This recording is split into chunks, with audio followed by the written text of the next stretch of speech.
Satu, kedua, kira-kira gerbongnya itu gimana, Bu? Apakah gerbong gemuk atau gemoy? Apakah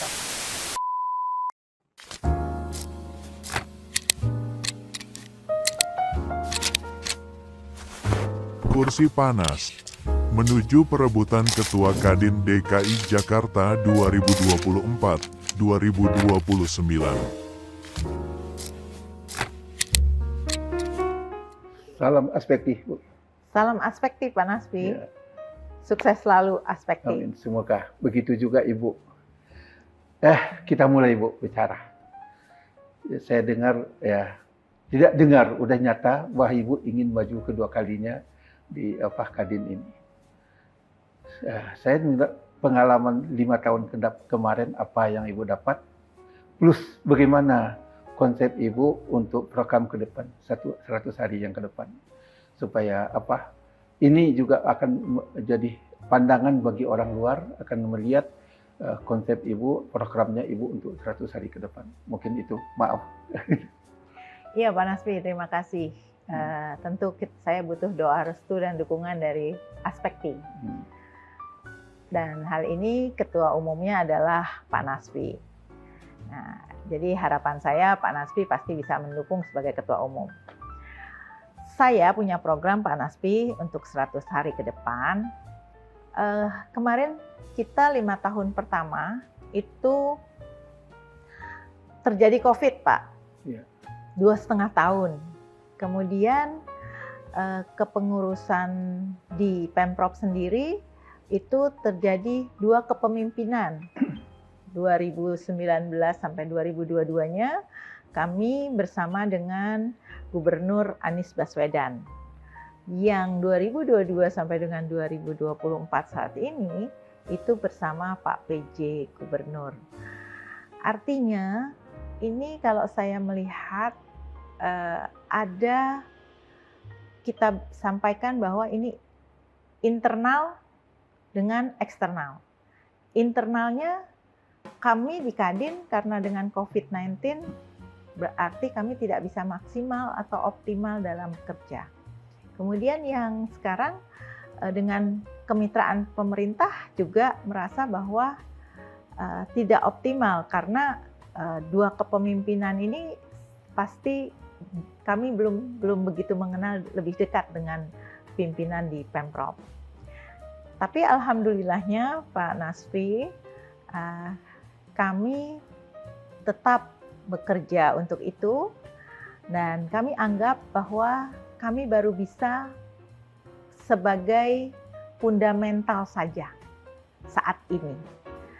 Tapi untuk membangunnya itu berarti saya harus punya program yang jitu 100 hari pertama saya.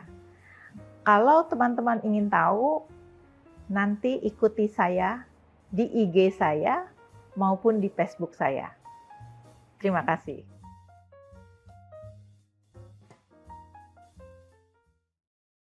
Ini kan kursi panas nih, Bu, yang kita kejar. Mungkin ada tambahan juga, mungkin ada, Bu, kata-kata orang ya. Wah, ada bikinan si Anu, bikinan ada dari luar, dari instansi, atau mungkin itu perlu juga Ibu bersihkan supaya betul-betul Ibu yang maju itu betul-betul murni dengan Ibu sendiri. Sekarang ini ada saya juga yang terlibat di dalamnya mengenai ALB. ALB sebelumnya ada 30-50 anggota ALB. Di belakangan tinggal hanya 12. 12 itu ya ALB. Itu tuh juga 12 itu cuma 4 yang aktif di BSK. Nah, bagaimana pendapat Ibu dan untuk pendapat Ibu mengenai ALB ini? Itu bagaimana yang akan datang? Kalau katanya ALB itu adalah tulang punggung pendirinya pendirinya Kadin. Di Kadin Indonesia sekarang, Bu, udah ada juga wakil ketua bidang asosiasi. Nah, di Kadin KDKI memang belum ada, tapi ALB-nya pun tidak ada. Nah, ini perlu untuk masa akan datang, Bu. Kenapa? Bagaimanapun, Bu, ALB itu punya anggota biasa. Jadi untuk anggota Kadin pasti harus anggota ALB dulu. Nah, kalau Ibu tidak merangkul ALB, bagaimana bisa anggota nambah? Nah, itu mungkin yang perlu mungkin Ibu bisa jelaskan. Mungkin ini agak menukik, tapi ini lebih kebaikan untuk masa depan. Terima kasih. Terima kasih Pak Naspi. Saya apresiasi sebelumnya kepada Pak Naspi karena sebagai pendiri di koperasi. Saya juga menyayangkan kalau 10 tahun Pak Naspi sebutkan tidak aktif. Artinya untuk ke depan, saya sebenarnya kemarin 5 tahun kepengurusan saya sudah memulai Pak Naspi. Dengan kita membuat dana cadangan. Dana cadangan ini yang sekarang alhamdulillah nilainya sampai dengan 7,9 M. Jadi ke depan saya yakin karena saya tahu persis gimana Pak Naspi. Jadi ide-idenya sangat luar biasa dan beliau adalah benar-benar sebagai seorang pekerja yang eksekutor. Saya tahu itu. Sampai ke detail beliau itu pernah bekerja sama dengan saya selama 5 tahun. Saya merasa beliau bisa benar-benar mengeksekusi sesuatu dan pada saat yang tepat. Jadi saya yakin nanti kepengurusan 5 tahun apabila saya diamanahkan, ini yang kita inginkan koperasi hidup kembali bisa kembali menjadi tulang punggungnya Kadin. Kemudian mengenai ALB, terima kasih Pak Naspi sudah mengingatkan juga. Artinya begini Pak Naspi, sebenarnya pelaku-pelaku usaha itu pasti ada bidang-bidangnya. Nah karena ada bidangnya, kita di Kadin Indonesia telah membuat klasternya. 15 klaster ini semua terdiri dari para pengusaha sesuai bidang yang ada di Indonesia. Kita seyogyanya sebagai Kadin itu kan rumahnya para pengusaha. Karena pengusaha itu banyak bidangnya, berarti ada asosiasinya. Sehingga Kadin Indonesia kepengurusan masa bakti 2021-2026, di sana ada ketua umumnya saat ini Mas Arsad Rashid, membentuk wakil ketua umum bidang ALB, bidang asosiasi luar biasa. Artinya kami pada saat itu di 2019 itu belum membentuk wakil ketua umum bidang ALB. Nah sekarang karena ini adalah kepengurusan 2024-2029, tentu kami mengikuti hal yang baik dan yang dibutuhkan. Di DKI Jakarta saya rasa kita perlu dan butuh sekali karena DKJ ini, daerah khusus Jakarta, itu tidak jauh dengan pemerintah pusat, yang mana sebenarnya semua bidang itu ada. Jadi perlu sekali adanya wakil ketua umum bidang ALB yang harus kita buat bersama. Artinya ya kita menghitunglah apa sih yang memang harus diberikan untuk pembinaannya anggota dari masing-masing ALB. Untuk jelasnya kita tunggu apabila saya diamanahkan. Terima kasih.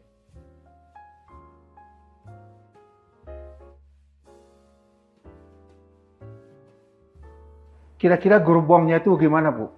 Apakah gerbong gemuk atau gemoy? Apakah yang ini? Gitu. Mungkin saya bisa dapat masukan.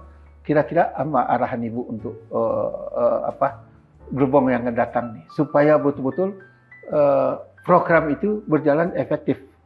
Terima kasih. Terima kasih Pak Naspi. Insya Allah untuk 5 tahun ke depan, karena saya sudah pengalaman 5 tahun kemarin. Kemarin itu kami punya wakil ketua umum sampai dengan 23 bidang. Dan kami merasakan bahwa ini tidak efektif dan sangat gemuk. Karena apa? Tidak efektif dengan program-program yang harusnya kalau 23 wakil ketua umum minimal dalam 1 bulan itu 1 program. Itu sudah ketemu lagi 2 tahun baru punya program. Tapi ini tidak terjadi sedemikian. Jadi ini menjadi pengalaman buat saya. Mudah-mudahan dengan berbicara bukan dari kuantitas. Kalau bicara kuantitas 23 loh. Tapi saya mau berbicara sebagai kualitas.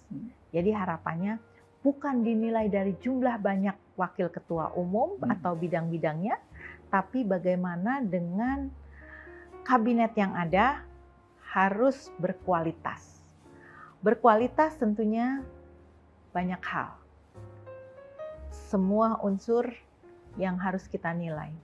Bukan cuma mungkin sebagai pengusaha besar saja, tapi juga pengusaha tapi mau untuk membagikan ilmunya atau pengabdiannya kepada Kadin. Sehingga paling tidak punya waktu juga ke Kadin. Itu harapannya dan mudah-mudahan pilihannya tidak salah dan saya butuh teman-teman masukannya. Di mana dari tiap-tiap ALB itu bisa memberikan masukan, mencalonkan orang-orang yang memang benar-benar punya kualitas. Terima kasih.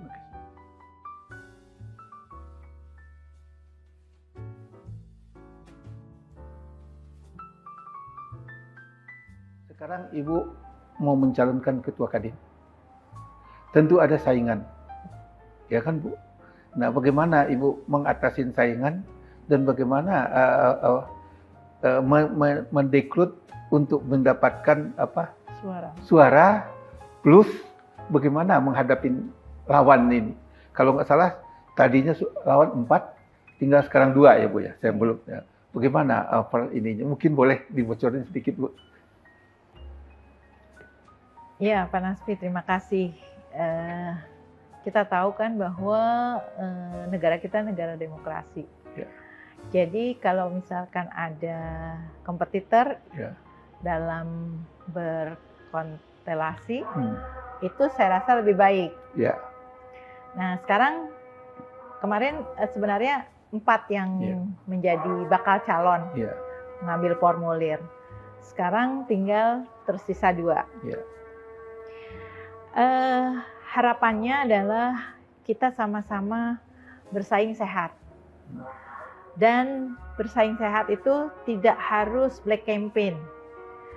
Jadi harus memang betul-betul bersih, murni dengan niat yang baik untuk menjadi pemimpin Kadin ke depan.